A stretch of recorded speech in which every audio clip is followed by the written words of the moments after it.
Heute dürfen wir euch mitnehmen auf die höchste Passstraße Österreichs, die Großglockner Hochalpenstraße mit 3 Höhepunkten, der Kaiser-Franz-Joseph-Höhe, dem Hochtor und der Edelweißspitze.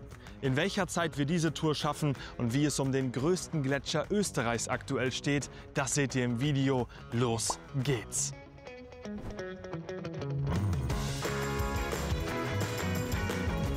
Mit dem Trecker auf die Kaiser-Franz-Joseph-Höhe.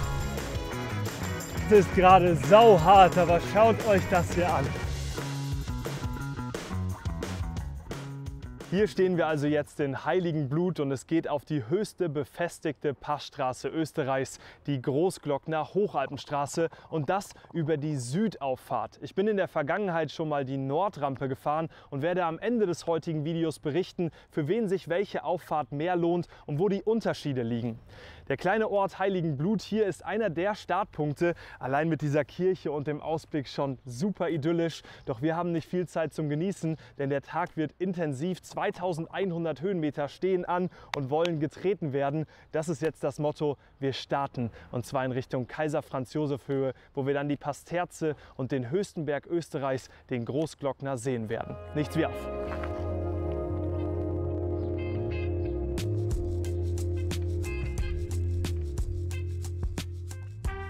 Hier wird am frühen Morgen das Brot angeliefert. Wir haben auch einen richtig schönen Tag erwischt. Die Sonne strahlt. Mal schauen, wie kalt es oben ist. Denn ja, wir werden natürlich sehr hoch fahren. 2500 Meter Höhe auf der Edelweißspitze, dem höchsten Punkt, der ja nahezu am Ende der heutigen Tour liegt. Und auch mal schauen, wie voll es heute wird, denn an so sonnenreichen Tagen, da können natürlich viele Motorradfahrer oder auch Autofahrer unterwegs sein auf der Straße. Das werden wir sehen.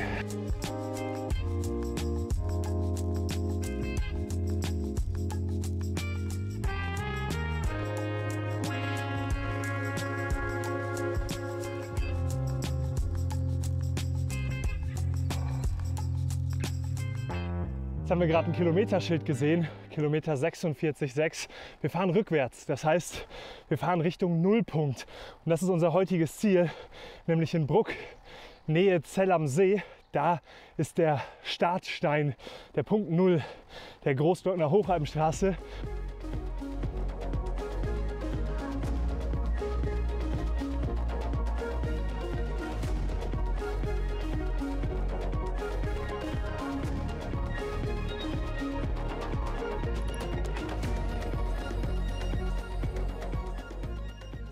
Und da sehen wir ihn auch schon, den Großglockner im direkten Blick.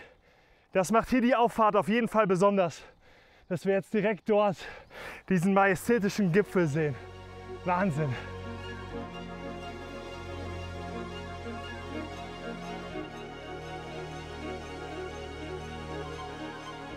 Hier kommt jetzt die Mautstation auf der Südseite. Ihr könnt euch sicherlich erinnern, bei Fährleiten die große Mautstation, die von der Nordrampe hochführt. Und auch hier gilt, wir Fahrradfahrer dürfen umsonst durch. Die Gebühren für Pkw, Motorräder etc. seht ihr hier gerade. Und jetzt heißt es hier, drücken und durch.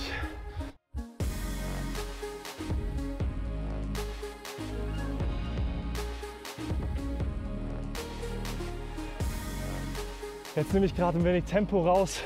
Unten habe ich etwas zu viel Gas gegeben für meine Verhältnisse oder meine Kondition.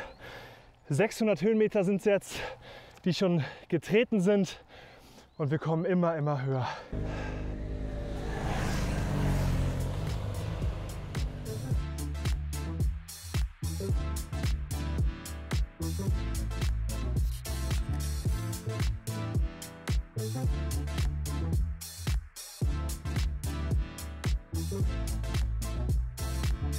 Den ersten Anstieg von Heiligenblut geschafft. Jetzt geht es leicht bergab und wir biegen dann da drüben nach links ab, um eben zur Kaiser-Franz-Joseph-Höhe zu kommen, der Pasterze, dem Blick auf den Großglockner. Und das ist auch das Besondere an der Großglockner Hochalpenstraße. Ihr könnt mehrere Wege wählen, ihr könnt Optionen anbauen oder sie eben weglassen.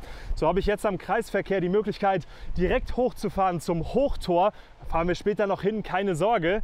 Oder eben abzubiegen in Richtung Kaiser-Franz-Joseph-Höhe und damit noch weitere Höhenmeter einzubauen und auch weitere Aussichtspunkte. Das machen wir jetzt. Servus, hallo.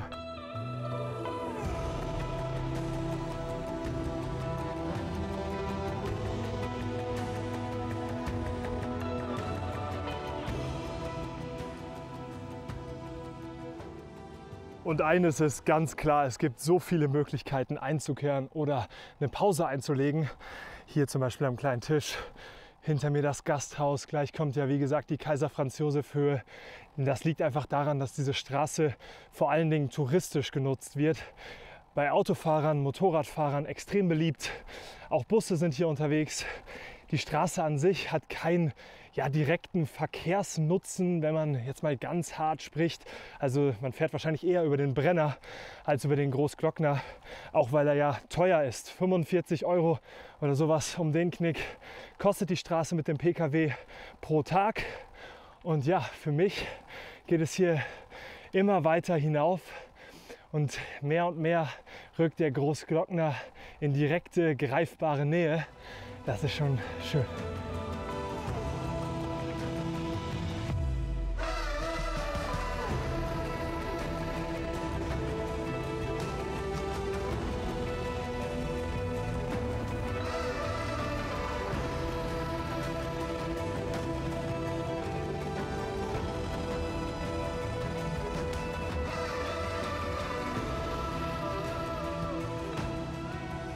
Jetzt sind wir hier in einer Galerie und das muss auch gesagt werden, lange Auffahrt hier durch solch eine Konstruktion mit Autogeräuschen, das ist sehr einschüchternd.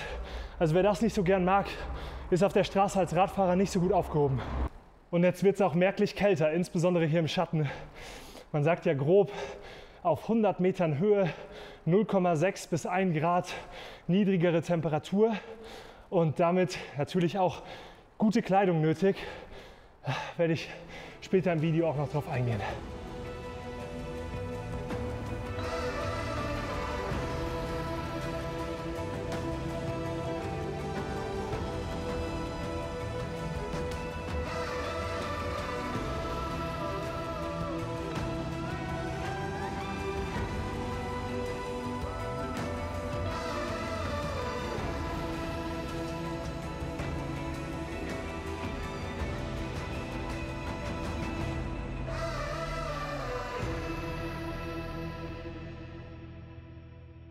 Angekommen an Höhepunkt 1 von 3 der heutigen Tour hier auf der Kaiser-Franz-Joseph-Höhe. Und hier bietet sich ein unglaublicher Blick auf den Großglockner, den höchsten Berg Österreichs, 3798 Meter Höhe, und auch die Pasterze. Das wiederum ist der größte Gletscher der Ostalpen.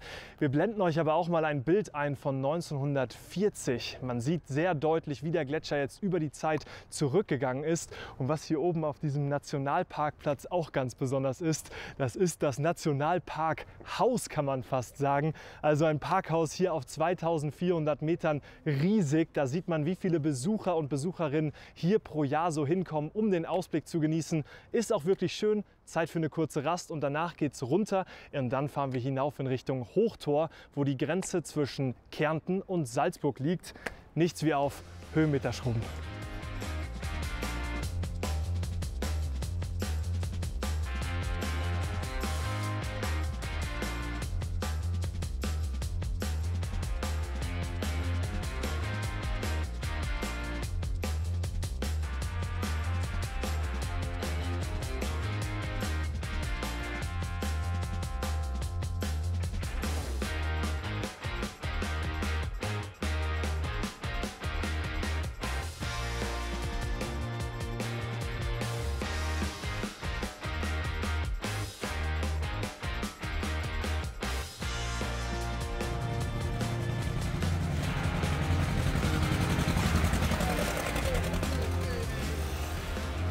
Mit dem Trecker auf die Kaiser-Franz-Joseph-Höhe.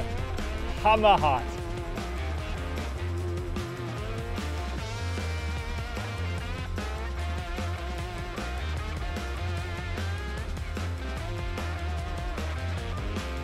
Okay, richtig Geschwindigkeit aufgenommen. Das bockt. Besagter Kreisverkehr. Wir sind heute Morgen von Heiligenblut gekommen und jetzt geht's für uns rauf.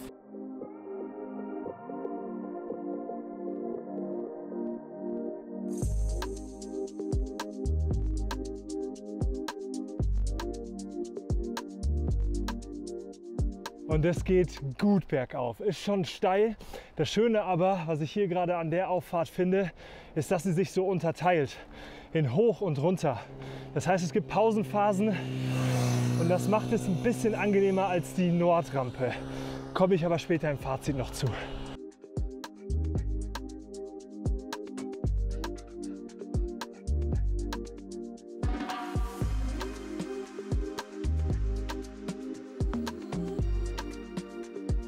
Kehre 24. Wir schlängeln uns immer weiter hinauf.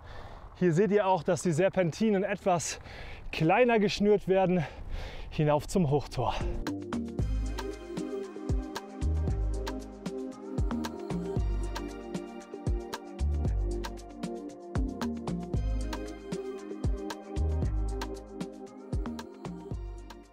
Heute auch schon wieder einige Zuschauerinnen und Zuschauer hier auf der Straße getroffen, Bikepacken.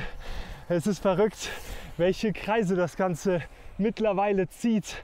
Früher ein paar Videos mit einigen Aufrufen ins Internet gestellt und heute hier Gespräche, Begrüßungen, alles total nett. Ich finde es Wahnsinn und irgendwie muss ich das auch erstmal verarbeiten, jetzt auf der großen Reise, die kommt.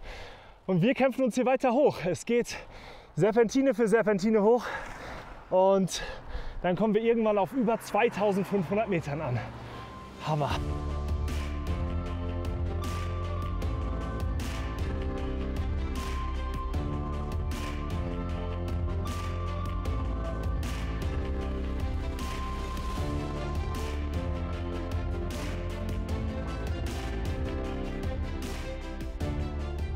Geschafft! Höhepunkt 2 von 3 auf unserer heutigen Tour. Wir sind am Hochtor angekommen auf 2500 Metern Höhe und dieser Tunnel hier markiert die Grenze zwischen Kärnten und dem Salzburger Land. Wir werden gleich durchfahren und hier oben sind dann einzelne Schneefelder und auch die Schneefräse, die nach dem Winter dabei hilft, die Straße wieder freizuräumen. Spektakuläre Aufnahmen dazu blende ich euch gerade mal ein. Der Weg hier hoch ist auf jeden Fall schweißtreibend, doch wenn man dann hier oben auf 2500 Metern steht, wird die Temperatur natürlich niedriger und auch Winde kommen auf. Das heißt für euch, ihr solltet auf jeden Fall Armlinge, Beinlinge und auch eine Windjacke mitnehmen. Und an dieser Stelle kommt unser Partner Ryzen ins Spiel, die dieses Video hier möglich machen. Und es gibt einen neuen Gutscheincode, findest du direkt unten in der Beschreibung.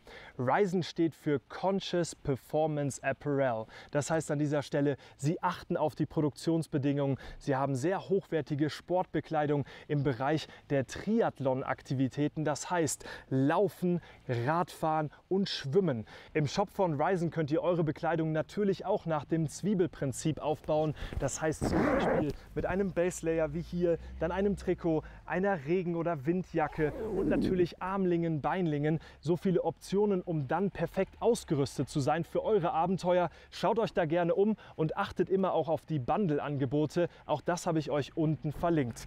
Dieses Outfit, wie ihr es hier gerade seht, ist genauso unten in der Beschreibung dargestellt, wie die verschiedenen Produkte, die auch hier am Rad zu finden sind. Und jetzt geht es für uns durch das Hochtor in Richtung Edelweißspitze, dem höchsten Punkt unserer heutigen Tour.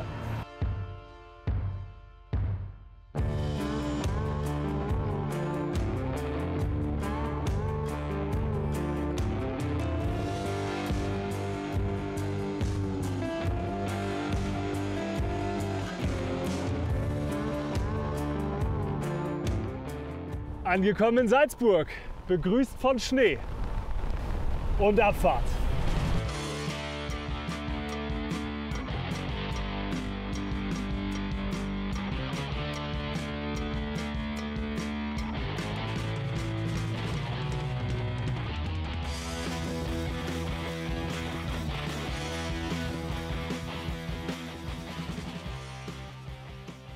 Und jetzt schaut euch die Natur an, in der wir hier unterwegs sind. Mittendrin im Nationalpark Hohe Tauern, ein riesiger Nationalpark, über 1000 Quadratkilometer, über 10.000 verschiedene Arten an Tieren, die in diesem Nationalpark leben. Vielleicht könnt ihr euch erinnern aus Videos vom Kitzsteinhorn.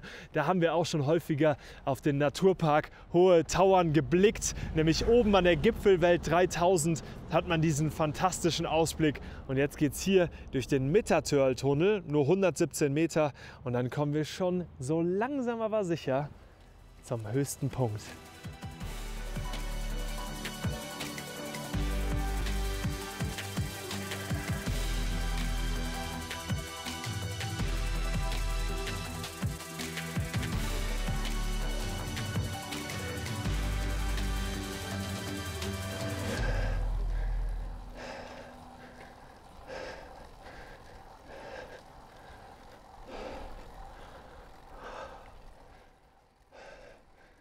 Wow. Hi. Wahnsinn. Jetzt haben wir gerade am Fuschertörl an und schaut euch den Ausblick an. Diesig ist es, ein bisschen Schnee liegt drin, aber auch wahnsinnig schön. Kein Wind. Was für eine Natur hier oben.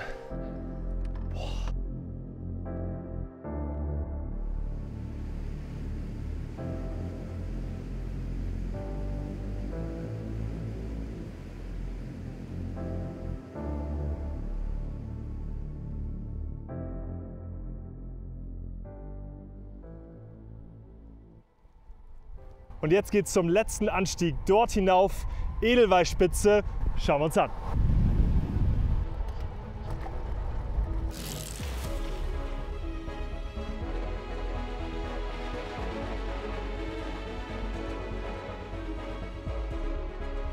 Es sind jetzt noch grob 100, 150 Höhenmeter bis zum höchsten Punkt der heutigen Tour. Und das hier über Kopfsteinpflaster, das fordert die Oberschenkel jetzt noch mal richtig heraus.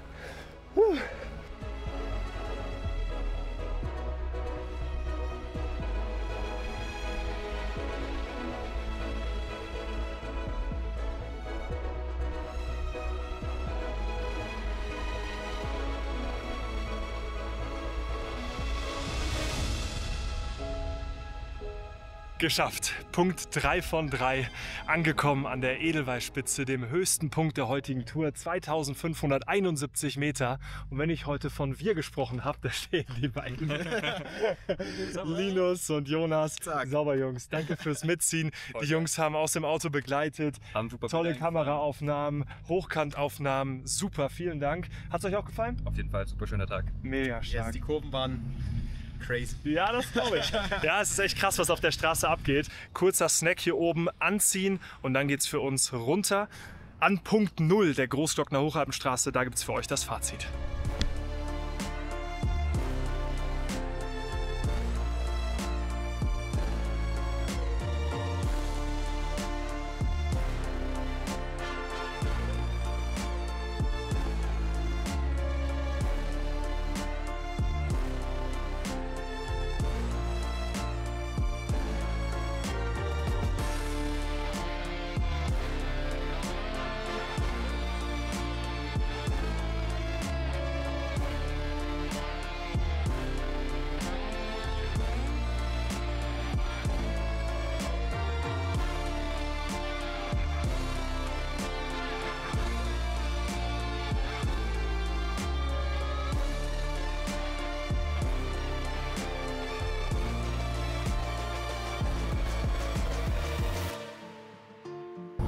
Kehre 1, check.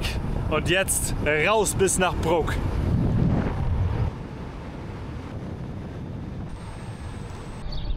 Angekommen in Bruck an der Großglockner Hochalpenstraße. Der Kilometerstein 0 steht genau da drüben, haben wir gerade berührt. Und wenn man sich das hier so anschaut, ganz schön nostalgisch. Früher hier mit diesem großen Schild über der Brücke, wo es dann dort hinausging. Und all das haben wir heute im Video wieder gesehen. Ganz kurz umrissen zu den zwei Möglichkeiten Nordrampe versus Südrampe. Starten wir mal mit der Nordrampe. Sie ist diejenige, die von hier deutlich länger nach oben führt. Ihr habt mehr Höhenmeter an einem Stück zu fahren. Sie ist landschaftlich aber wirklich fantastisch, insbesondere beim Aufstieg. Und was mir auch gut gefällt, ist, dass am Ende, nämlich auf der Kaiser Franz Joseph Höhe, der Großglockner so richtig zu sehen ist. Das heißt, man arbeitet sich zum Großglockner hin. Bei der Südrampe von Heiligenblut aus ist man schon etwas höher gelegen, muss nicht so ganz so viele Höhenmeter, insbesondere auch nicht am Stück, abfahren. Das heißt, für diejenigen gut geeignet, die das Ganze etwas beruhigter, dezenter angehen wollen. Man fährt dann zunächst einmal zur Kaiser Franz Joseph Höhe als Beispiel, hat dann noch mal ein bisschen Pause auf dem Weg runter, dann geht es noch mal hoch zum Hochtor, auch wieder etwas Pause und dann zur Edelweißspitze. Also es ist die Tour, die sicherlich etwas mehr Pause zwischendrin bietet und dabei dann auch etwas mehr Regeneration. Landschaftlich aber in meinen Augen weniger spannend beim Aufstieg und man muss noch dazu sagen, sie ist die etwas steilere an manchen Stücken, denn es geht teilweise bis zu 18% bergauf. Das heißt, ihr könnt jetzt mal für euch das Fazit ziehen. Ich habe meines gefällt. Ich würde die Nordrampe als meine Favoritenroute bezeichnen. Ich bin gespannt auf eure Kommentare und freue mich natürlich auch, wenn ihr eure Zeiten und Erfahrungen rund um die Großglocknerstraße unten in den Kommentaren teilt. Wir sind heute mit der Produktion in Summe 9 Stunden gefahren. Das ist also nicht vergleichbar. Man kann diese Straße in 5 Stunden gut schaffen. Ich hoffe, dass euch das Video gefallen hat. Ein nächstes ist direkt hier verlinkt, die Großglockner Hochalpenstraße Nordrampe und eine andere Fahrradoption. Denkt an Ryzen mit dem Code, der unten in der Beschreibung verlinkt ist. Vielen Dank an Linus und Jonas hinter den Kulissen und euch einen sehr schönen Tag. Bis dann.